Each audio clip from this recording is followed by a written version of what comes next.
Well, welcome everyone to another Peaceful Solution Character Education Certification class. I hope everyone's doing well this evening.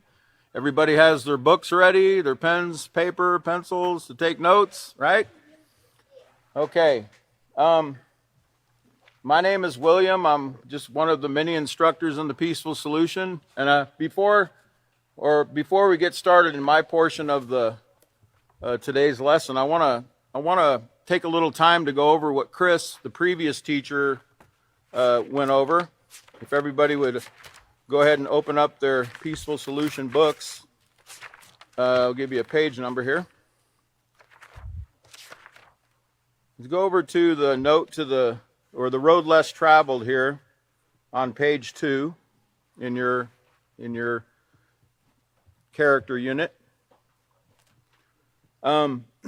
He talked about this road less traveled that we're all, that the Peaceful Solution Character Education Program is wanting us to choose. Okay, and you know it's not an easy thing in today's society to choose what's right. Okay, you know, to go the right way, because there's so many influences out there that are bombarding us constantly, trying to get us to think that, we can go around the rules, or we can do things, that we can cut corners, break the rules, and we're still going to have an okay outcome. But the truth is, there's always, as a Peaceful Solution, we're going to learn in this program, there's consequences when we take shortcuts or we try to go around the rules. And so the Peaceful Solution is saying, if you want to avoid those pitfalls that are out there, those traps, those consequences, you've got to take the road less traveled, okay? And it tells you it's not a very popular road. It's not a road that everyone else is taking, but it's really, if you do choose that road less traveled, it's really a beneficial road, and it does bring great results, and it does bring peace to a person's life. That doesn't mean you're not going to have tests and you're not going to have things that come upon you that it's not always going to be comfortable, okay? But you're always going to have a great result if you practice the Peaceful Solution. So it says, in the middle of the page, it says that the introduction unit of the Peaceful Solution is going to lay a foundation of moral character development that can remain with us for a lifetime. So we learned a lot of things in school, right? And some of us are still in school. A lot of you are very young, and some of you are still in other educational pursuits. Knowledge, as Chris told us last time, is power. There's power in knowledge. The more we know, the more we can avoid those pitfalls and traps that are out there that I just told you about. But these lessons, it's not like when we went to elementary school or even middle school or high school and we learned, say, let's take algebra, for instance. I remember seeing on Facebook one time, it was a meme, I guess they call it, and it had a lady kind of looking off into off into space, and she's thinking to herself, it's been 40 years and I haven't used algebra once. Right? We don't use algebra when we're at Walmart or HEB shopping, right? So, when we don't use or we don't practice a certain technique or a certain, like math, for instance, we tend to forget.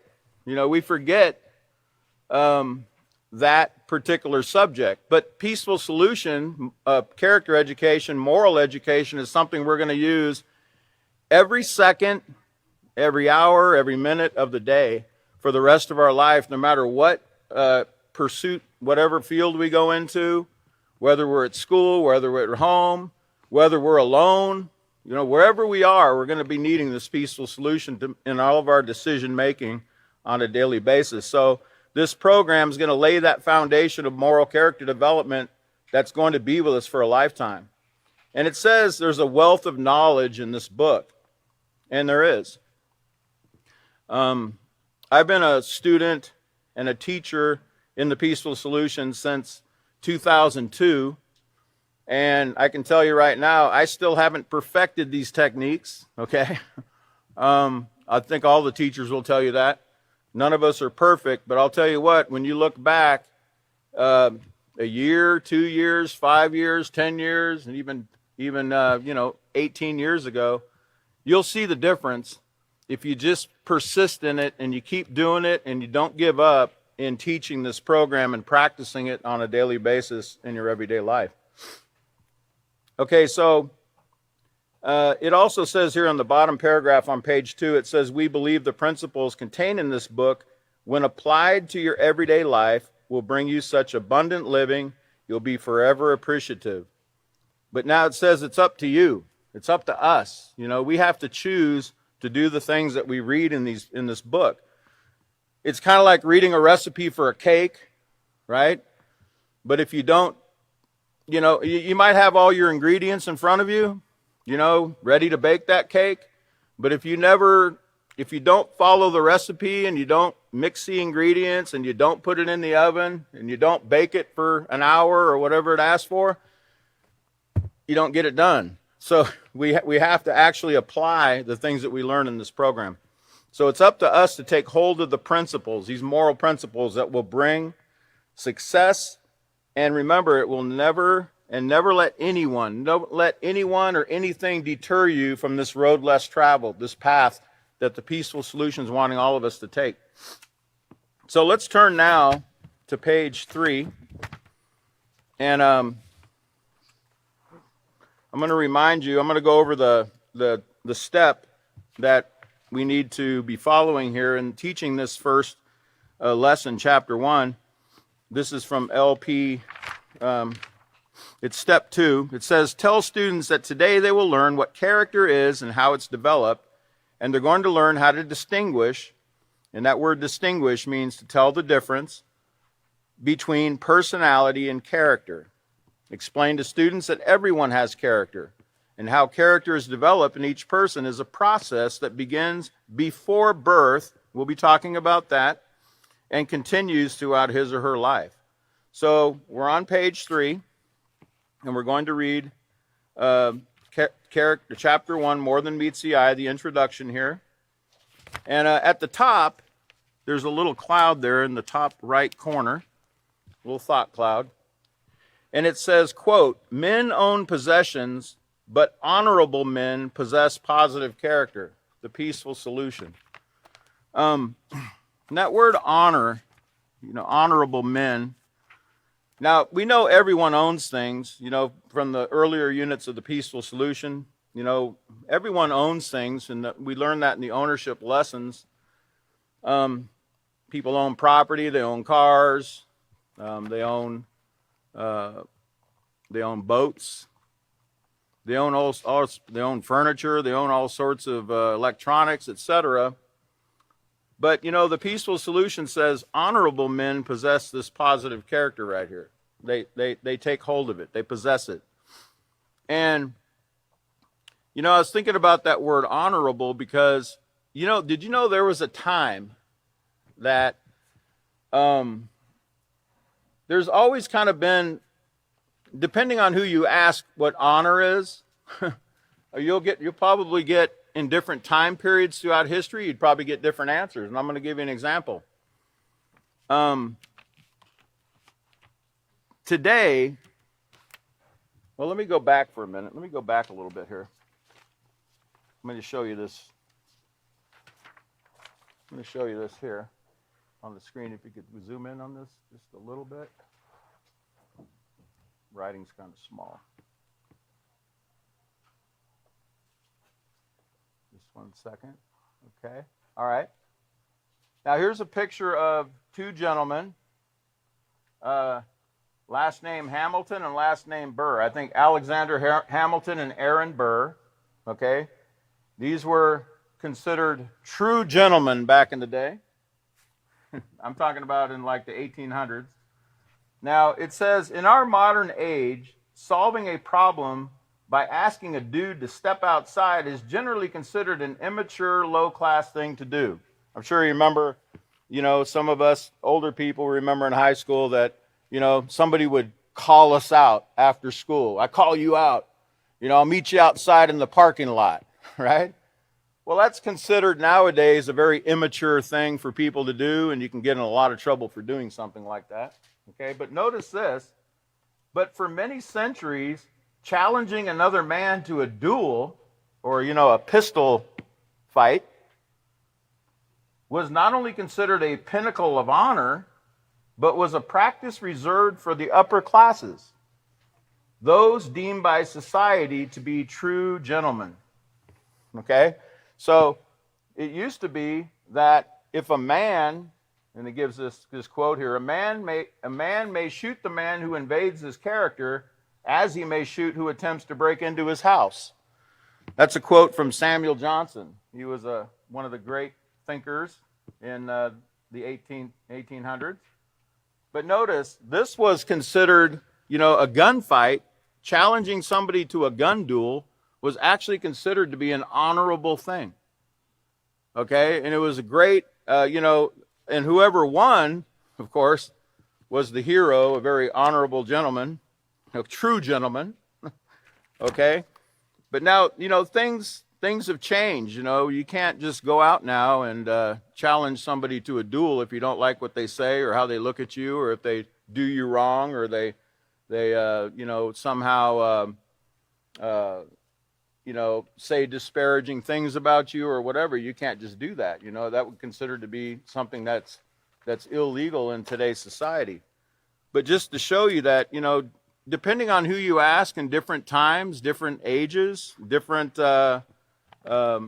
cultures, different things you'll get different answers about these types of things. But what we want to make sure of is when we get our definitions of what honor is or what character is, etc., we want to make sure that we get them from the Peaceful Solution material, because there's all kinds of different thoughts out there about these different words. And I'm going to give you another example here.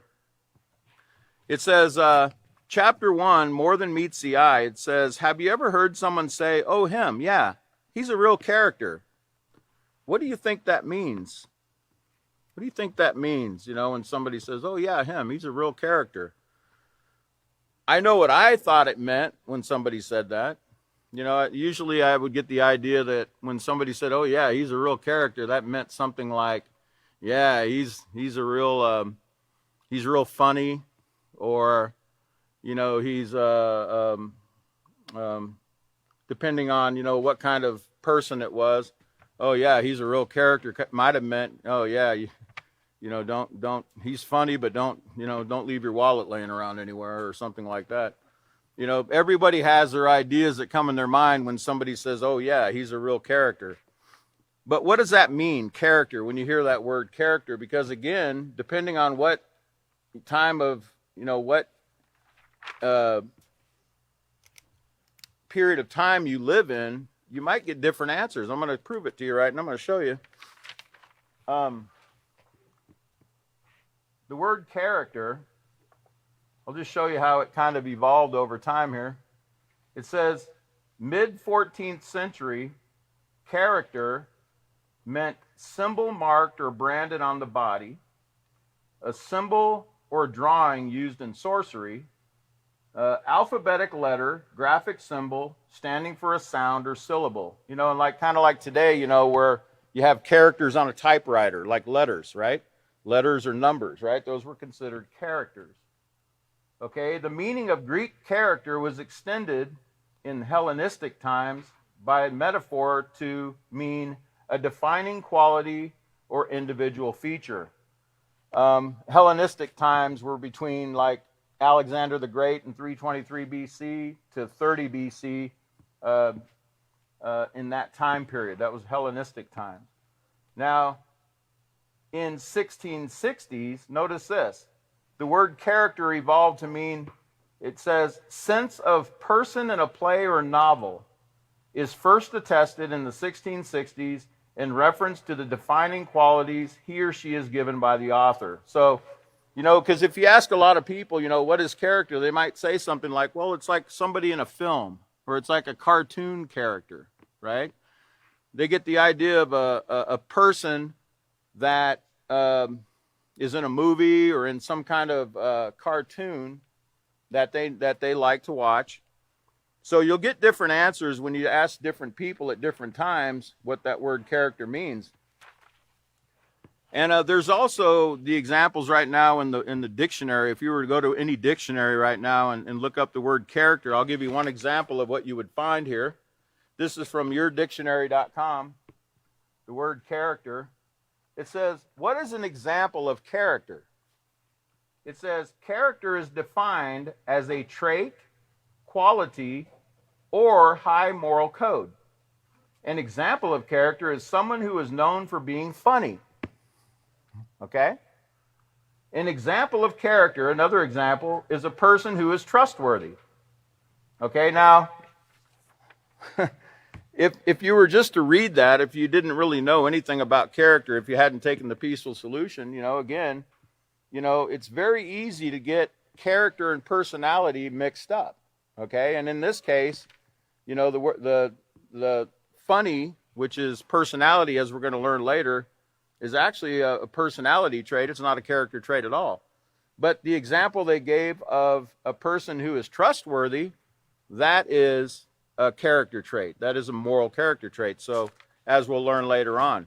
The reason I'm showing you this now is I want you to understand that you can ask, and we ask teachers. We ask teachers in schools. We ask students.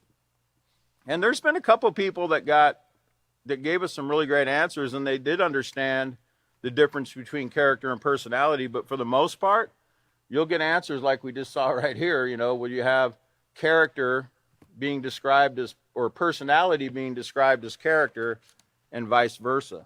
So you have to get your definitions again from the Peaceful Solution program. So it says, I'm going to read this again. Have you ever heard someone say, oh, him, yeah, he's a real character? What do you think that means? In fact, what does it mean to have character? In the Peaceful Solution Character Education Program, you will learn what character is and why it is important that each person strives to develop a positive character. Now that's interesting right off the start there, because when you think about it, it says that we strive to develop a positive character. So that must mean, right, that there's two types of character, right? Two types of character. And I don't know if we have a microphone today, but out there in the audience, but there's two types of character, and what do you think they are?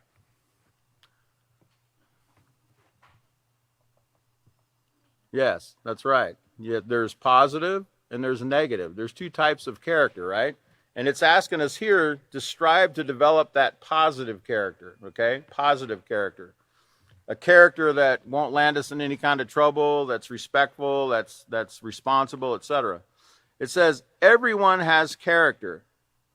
Character is what helps each and every person to determine what is right and wrong.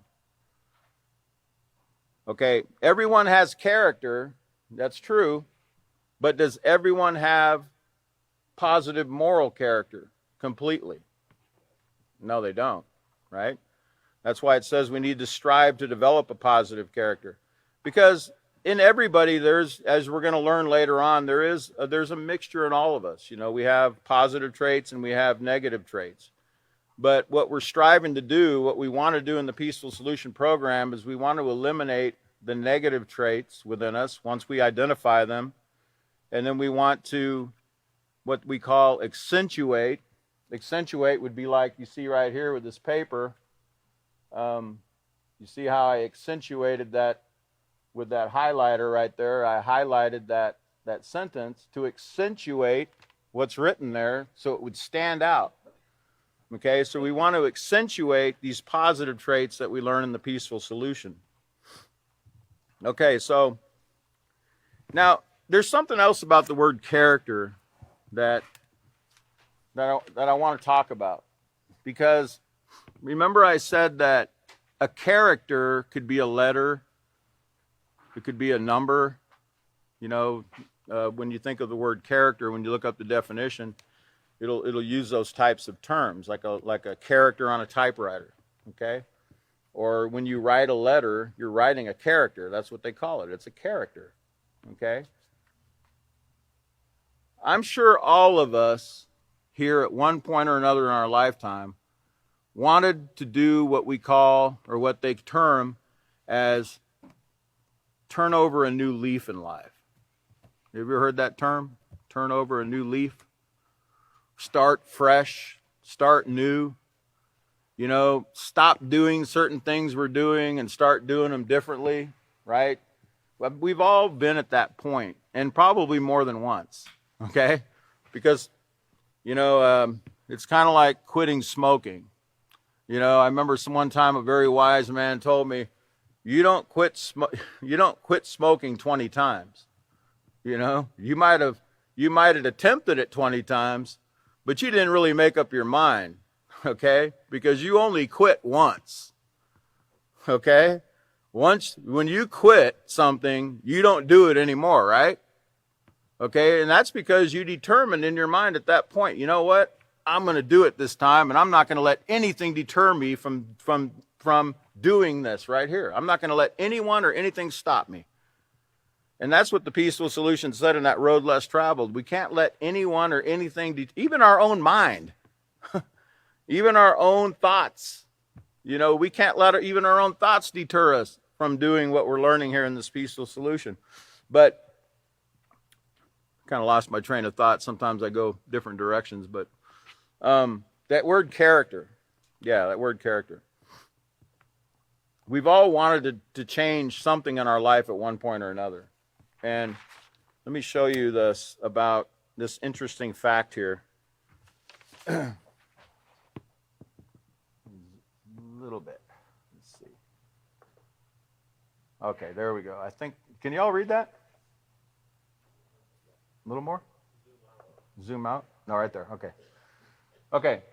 So here's an interesting fact. Now you see a piece of paper here. There's a boy here, and he's got a piece of paper, and the previous page has writing all over it. You know, there's scribbling and writing all over the page, right? That's what you're seeing.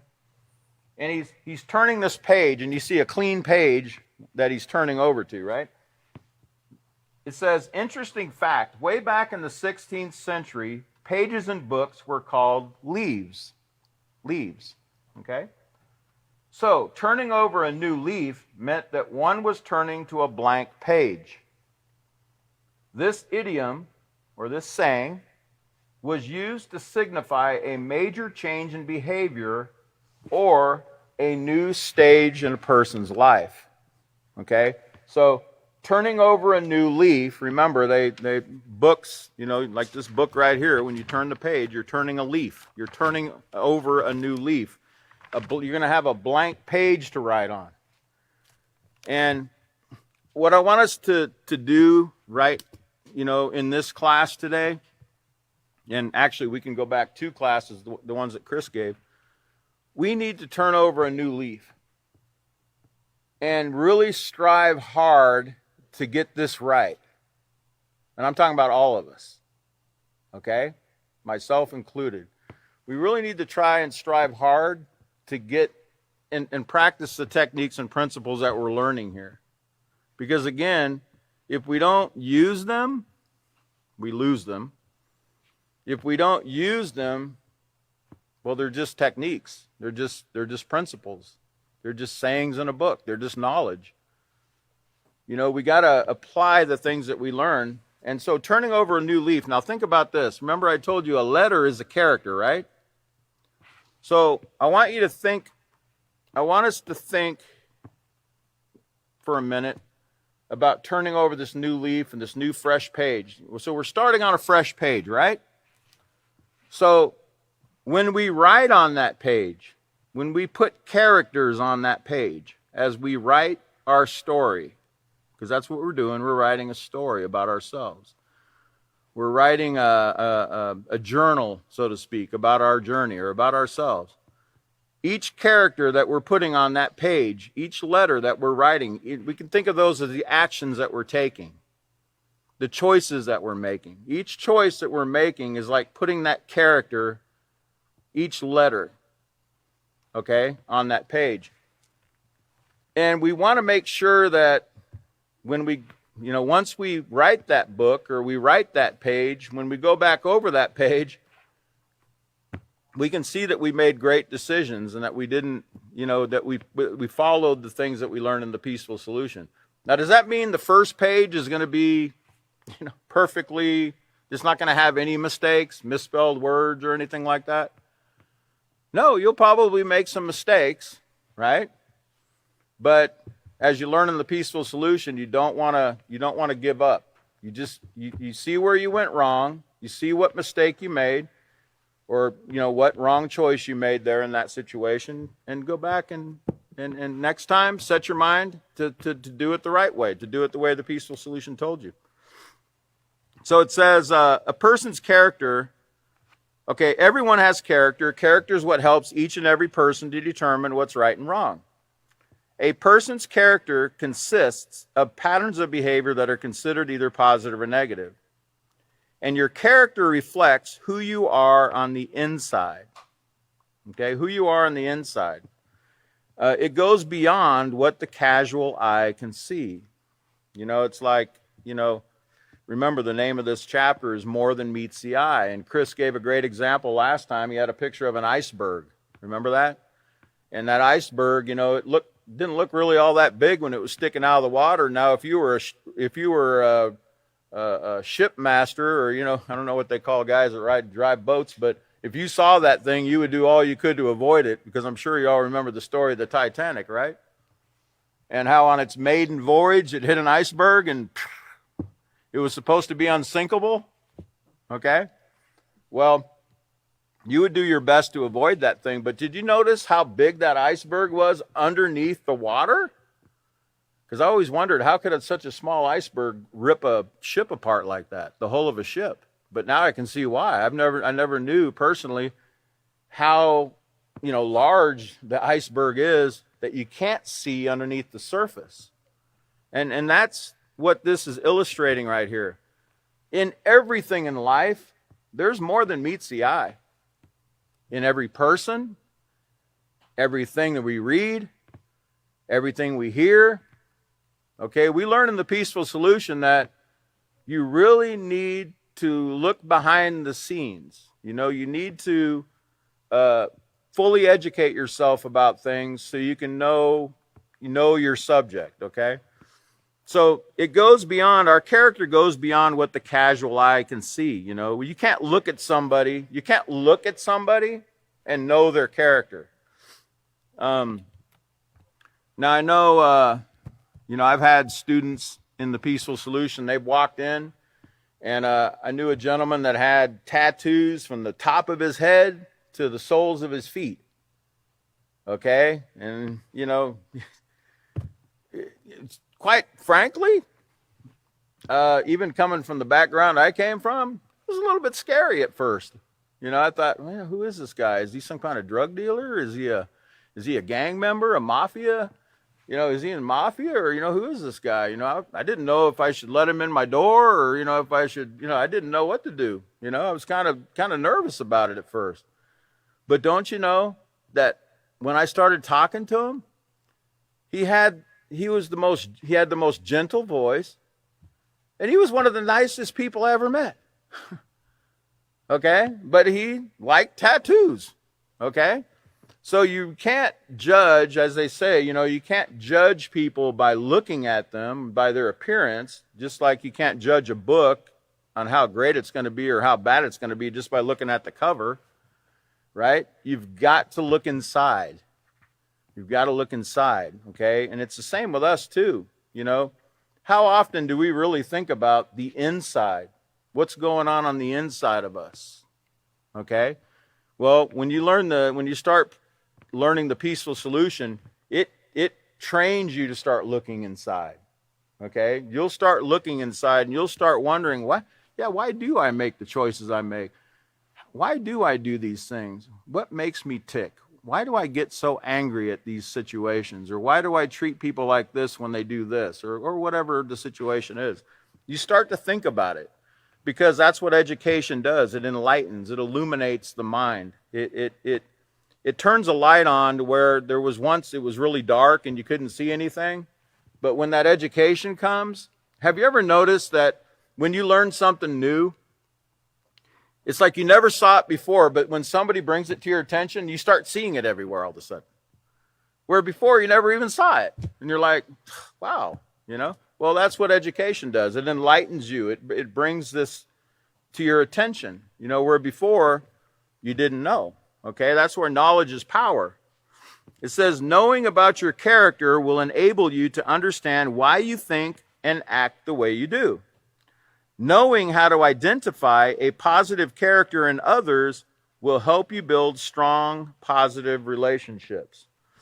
And this is going to be very important as we're going to learn in the Peaceful Solution about, you know, choosing friends and different relationships. You know, we need to make sure that we don't just, as we're going to learn, look at the outer person and the things that they like and the way they comb their hair or the way they dress or what kind of music they like to listen to or whatever outward things that we see. The most important thing about a person, the most important thing is, how do they treat people? You know, how do they treat themselves? What are they like on the inside? And that's what character, we're going to learn character is all about. It's what's going on the inside. Now, character does manifest itself in a person. It manifests in the outer person, in the actions that people take. Okay? Like, for instance, if you're walking down the road and there's a wallet laying on the ground, you're with a friend and there's a wallet laying there, and your friend picks up the wallet, you know, and he says, hey, there's like $500 in here, man. We want to split the money. You know, nobody's going to know anything about this. Well, you know, what he's showing you, what you're seeing with your eyes, what's manifesting itself right in front of you, is that this person has a dishonest character. Okay? So it's something you can see, it's something you can hear too, because he's telling you, he's asking you to split the money, right? So it's manifesting itself. But unless you were in that situation with your friend, and unless that test was placed before him with that wallet that was laying on the ground, would you really know what his character's like? No, because you get to know people's character through the actions that they take when they're faced with a choice between right and wrong. Okay? That's how you get to know somebody's character. And your own character too. You get to know your own character by the choices you make. Okay? And really, you know, I like to think in the Peaceful Solution, you know, we're really focusing on us. Okay? This class should be all about us. Our focus shouldn't be on like, yeah, I know, I saw that guy do that, you know, or, you know, look at our fellow student, you know, this or that. We should be focusing on, okay, yeah, am I doing this? Is this something that's part of my character? Do I need to eliminate that from my character? We need to focus the attention on ourselves and get our character straightened out, right? And that says,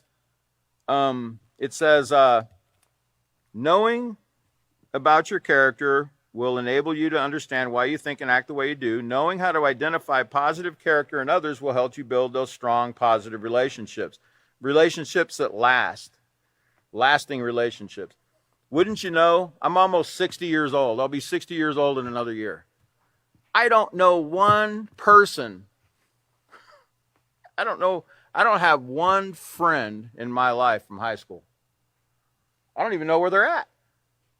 But I had a lot of friends, air quotes, in high school. I was pretty popular in high school. You know why I was popular? No, it wasn't for the right reasons.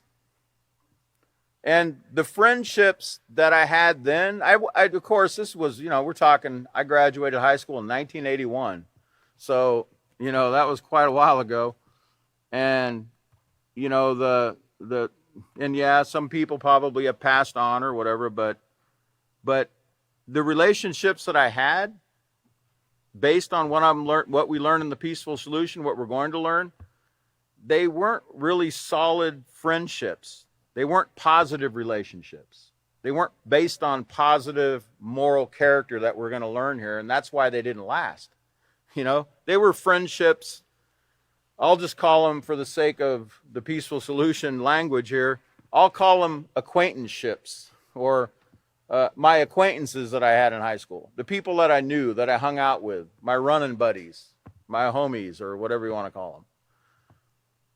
We didn't, you know, the things that we did, they weren't like, you know, positive things that were uplifting and trying to keep each other out of trouble. Like, for instance, hey, do you want to go to my house tonight and do your homework so we can study for the test tomorrow? No, it wasn't like that. It was like, hey, where's the party at tonight? And who's got the beer and who's got the drugs or whatever else, right? So it wasn't based on, like this is showing us here, strong, positive things. It was all mainly negative things and getting in some kind of trouble. Okay? And in fairness to all of us, we didn't know back then. You know, I wasn't taught the peaceful solution. I didn't have a class in school about positive character and friendships, the stages of friendship or anything. I didn't know anything about friends other than, okay, if I like somebody, if I liked how they looked and we liked the same things, then I would probably want to hang out with them. Okay? Or I wouldn't want to hang out with them. But I wasn't choosing friends based on character. I didn't even know the word back then. Okay? I didn't even know what character was. Okay. In the final, in this last paragraph here, it says, sometimes a person's character can be mistaken for their personality. Right? Didn't we just see that? Right here?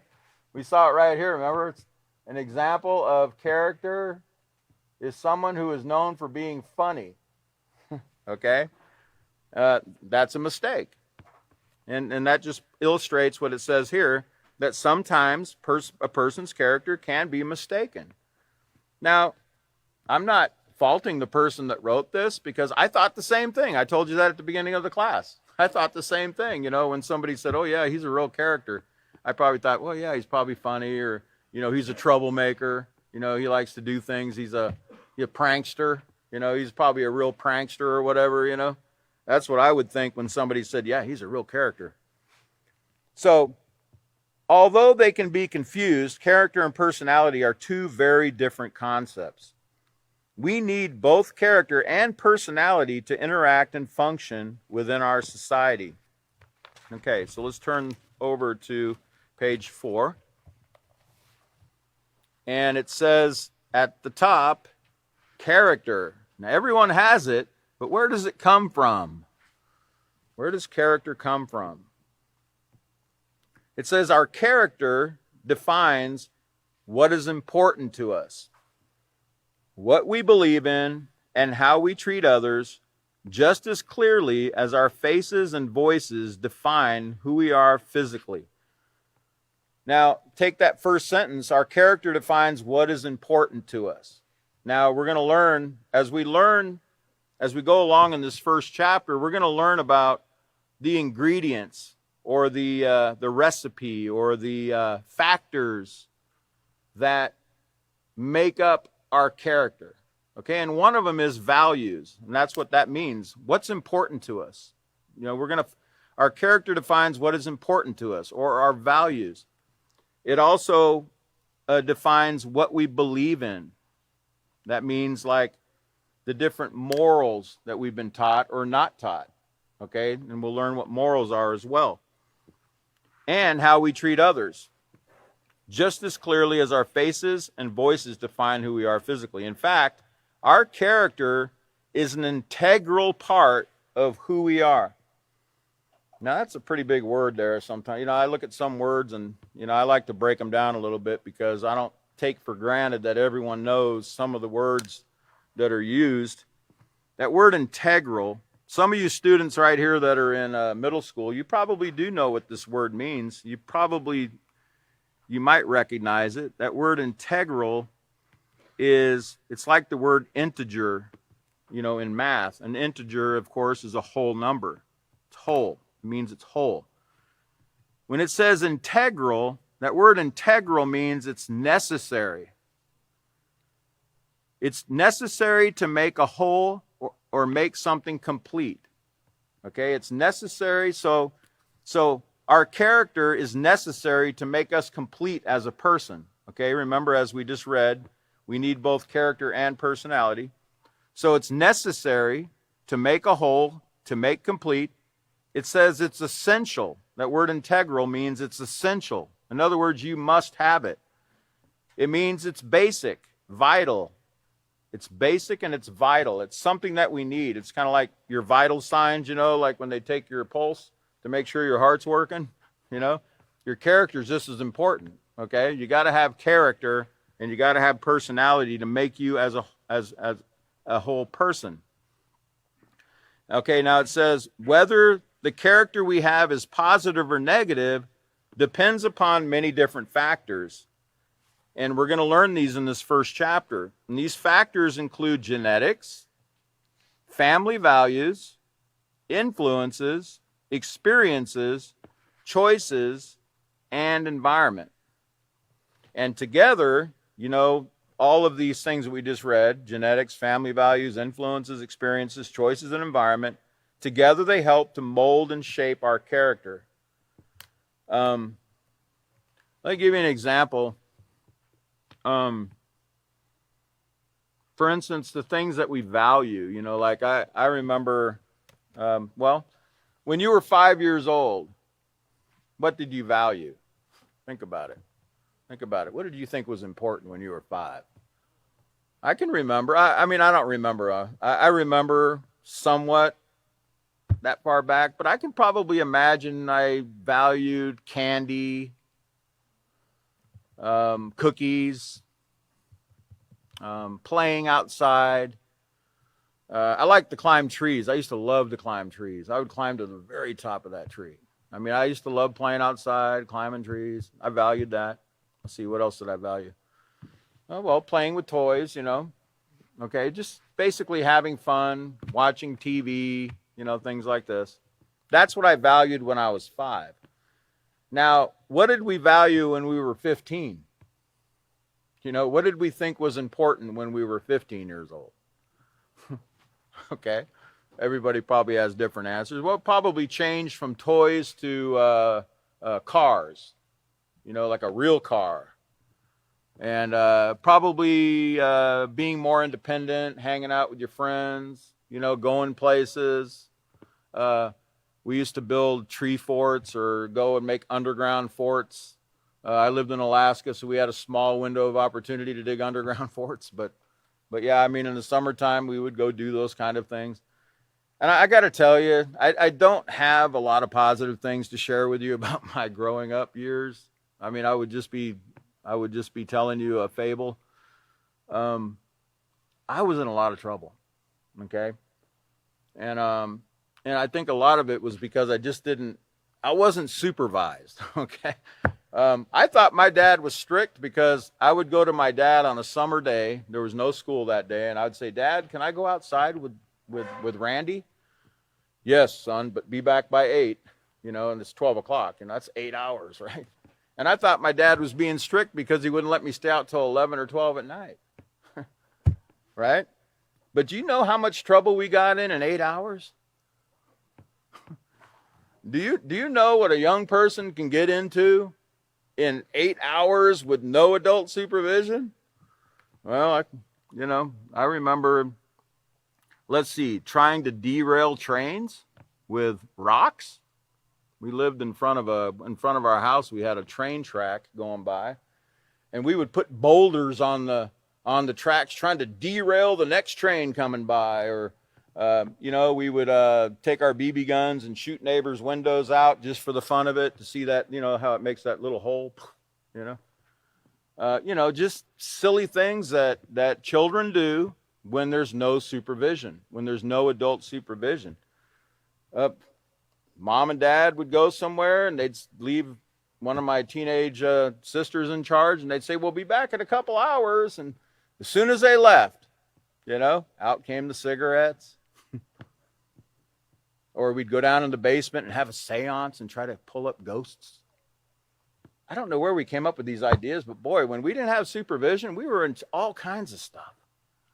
Okay? And I just remember in my growing up days, there just was not a lot of positive things to talk about. Now, when I went to juvenile detention, on the other hand, I loved to read.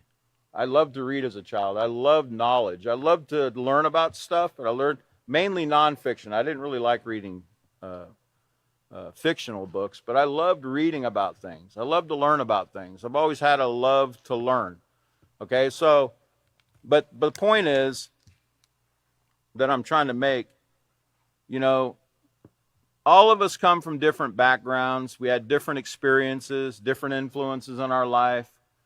We had different family values. We had, of course, we all have different genetics, right? We all come from different parents, different grandparents. So we all have different backgrounds. So I'm sure some of you have some, I probably have a few positive things I can remember that I did, but for the most part, it just wasn't really positive, okay? But these things all make up who we are today, okay? All these things, genetics, the family values, the influences in our life, the experiences that we've gone through, the choices that we make in our environment, they help to shape and mold who we are today, okay? Through the study of genetics, science now knows that in addition to traits like eye, hair, and skin color, individuals also inherit intelligence, musical abilities, and specific behavioral traits or patterns. These behavioral patterns make up what is known as your character and personality. Some traits, like skin and eye color, depend solely on shared genetic information from both of your parents. Now, I brought a little something here for some of us that don't. I mean, I'm not a scientist either, but when we talk about genetics, I got a building block here to show you here. I'm sure you've probably heard of this. I'm not even going to try and pronounce that word. I like to just call it DNA, you know. But I think it's deoxyribonucleic acid, or DNA for short.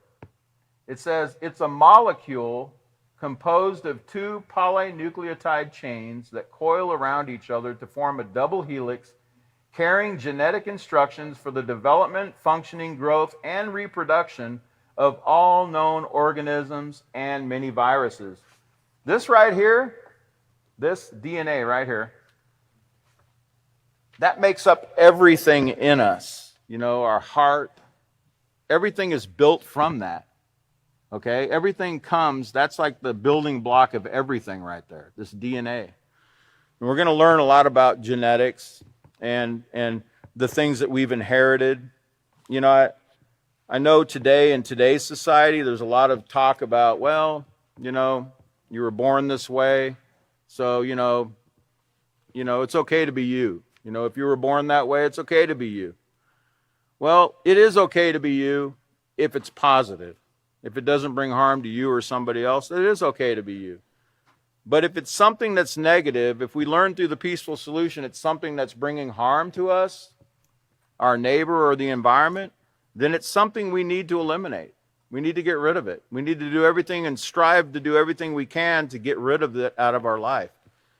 And in the process, teach others to do the same. Because remember, the peaceful solution isn't just for us. You know, I think Chris mentioned in his class that, you know, when you practice the peaceful solution and the positive moral traits and the peaceful solution, you're a benefit to everyone around you. Okay? You know, I mean, think about it. If you're an honest person, doesn't that benefit people that are in your environment?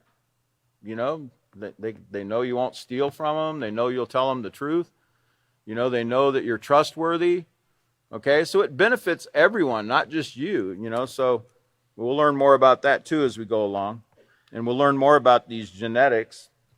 But it says some traits like skin, eye color depend solely on the shared genetic information from both your parents. These are called fixed traits, because once determined genetically, your environment cannot change them. You know, when I read that, I think of chameleons, or, you know, I saw an octopus the other day. I could not believe it. This octopus was able to take on the very color and shape and everything of this, what do they call that stuff at the bottom of the ocean? Sorry? Coral, or, yeah, it was some kind of leafy stuff. But whatever they call that. plants at the bottom of the ocean? Seaweed, yeah, like a seaweed, right? It actually, and the seaweed color it was various colors. It wasn't just one color. It was various colors. But that octopus, in just a few seconds, took on that same exact color, and you didn't even know it was there. Now, that's amazing. You know, I thought only chameleons could change colors, and it even takes them a little bit of time to change colors. But the point is, our fixed traits, our eye color, our skin color, the shape of our nose, our height, etc. These things, you know, we were born with them. They're fixed traits because we can't change them. Okay, they're fixed. That means they're settled. Now we can disguise them. You know, like if I have blue eyes and I go get some brown contacts, I can disguise the color of my eyes. But guess what? They're still blue beneath, right? If a woman goes out and she gets hair coloring, she has blonde hair and she dyes her hair black, well, eventually the roots are going to come out blonde again, right? So it's not like you can change them. They're fixed traits, but you can alter them or, you know, change their appearance for a time.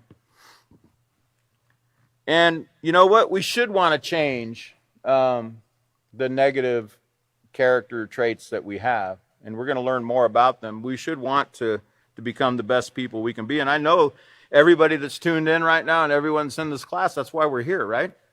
All of us want to we want to take on this positive character that we're reading right here, right? So it says, both environment and what you have inherited are powerful tools that shape you into who you are. For example, if someone who is born with the ability to be very intelligent or to have great musical talent is never stimulated to learn or has no access to a musical instrument, he'll never realize his potential in these areas. You know, in other words, we have to have an opportunity. You know, we got to have the opportunity. The influences and the opportunities have to come along. Like let's say that you have the ability to play guitar. You know, it's innate. It's in you. It's in your genetics to be able to play that guitar.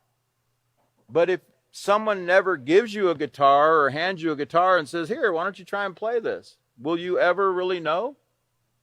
No, you won't. Okay? And that's where opportunity comes in. It's the same thing with learning moral character. Okay? How will we know to become the best person that we can become? How will we know how to become truly honest? How will we know how to become truly responsible? How will we know how to become truly forgiving? If the opportunity and the influence and the environment is not provided for us. How can someone really have that opportunity? How will they ever know? How will they ever know the best that they can be if they're not given that opportunity? Okay, and that's what this is showing us. Okay, now it says, your characters develop in much the same way. The important point to remember, though, is that your character and personality are not fixed like your skin or eye color. Character and personality can change and develop as you experience and learn new things. And, you know, that's why I'm thankful for the Peaceful Solution program because, you know, as I said, I told you what my life used to be.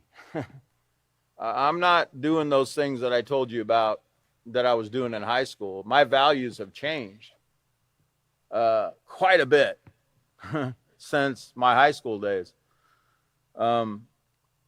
But they've changed for the better. Okay? But that was only because it wasn't because of some great thing I did or like something just fell out of the sky or, you know, someone waved a magic wand and I was better or, you know, I went to AA classes or anything like that. What made the change for me was, first of all, the experiences that I went through that led me to this program right here. Okay. I got to a point in my life where I was like, I knew everything I was doing was wrong, but I just did not know how to stop doing it. Okay. I felt powerless to stop the things that I was doing. I wanted to because I knew how harmful it was, because I was experiencing the harm. I was experiencing it firsthand. So I knew it wasn't something that was beneficial. I knew it brought a lot of pain in my life and suffering, but I just didn't know. I didn't think there was any way out of it. But guess what? The peaceful solution came along. Okay? Somebody provided me the opportunity. Okay? They provided a teacher. They provided an opportunity, the information here. But now guess what? It wasn't automatic. They provided the teacher. They provided the information. But what do you think I had to do? Well, I had to come and learn it, right? I had to take the time to learn it. And then what do you think I had to do? What do you think we have to do next? Yeah, we have to learn it, and then we've got to apply it. The application. That's really the hardest part too, isn't it? The application, It's being in a situation and remembering what we learn and applying it. But when we do apply it in our lives, when we do use what we learn here in this great program, it works. It will work. But we've got to try it. We got to give it the opportunity. Okay, so it says character and personality can change as you experience and learn new things. Remember, knowledge is power. Always keep that in your mind. Knowledge is power. And finally, it says, take a bite out of this. Even before you were born, the combination of your parents' genes began the process of forming your character. Even before you were born. Okay, that's pretty amazing, right? And we're going to learn more about that as we go along in the book here. We get into the genetics.